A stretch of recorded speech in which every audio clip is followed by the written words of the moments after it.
På Albuen 21 i Kolding ligger Loppeforum. Stedet er en butik med vokseværk og gør i køb og salg af genbrugsting.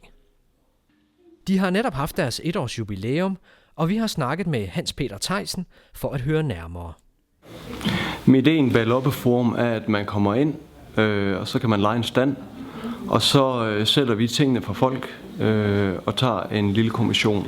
Her den 15. januar, der havde vi 1-års jubilæum. Vi har på det sidste års tid åbnet 5 afdelinger i alt, og vi er ved at åbne den næste i København. Og her, da vi havde 1-års jubilæum, så valgte vi så at give en gave til alle de standlejere, vi har haft, som har været her siden starten, altså som har været her et helt år. Så har de så fået en gratis stand i 4 uger i 1-års jubilæumsgave. Jamen, jeg tror simpelthen, at folk synes, at konceptet er grundlæggende en god idé.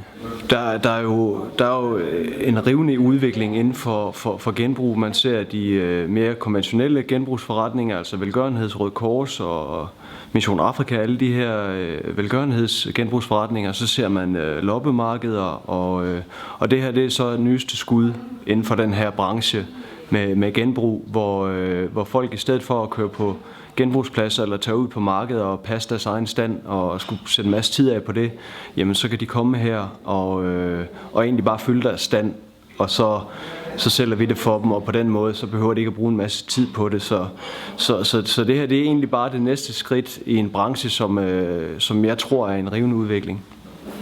Jamen, planerne er jo, at vi skal blive ved med at vokse, vi skal blive ved med at forbedre os, så det er et rigtig fedt sted at komme for kunderne, men også et rigtig godt sted for folk med en masse ting, som de gerne vil have skilt sig af med.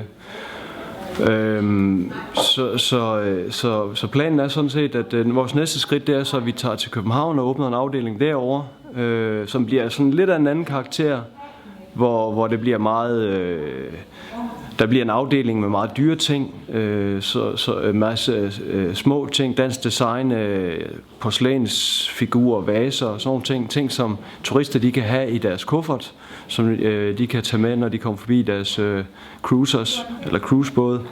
Men udover det, jamen, så er vi hele tiden på udkig efter nye steder, hvor vi kan åbne Loppeforum. Ser på, om der er flere byer, der kan være interesseret i det her koncept her. Er du interesseret i at høre mere om Loppeforum, kan du besøge dem på Facebook eller på deres hjemmeside.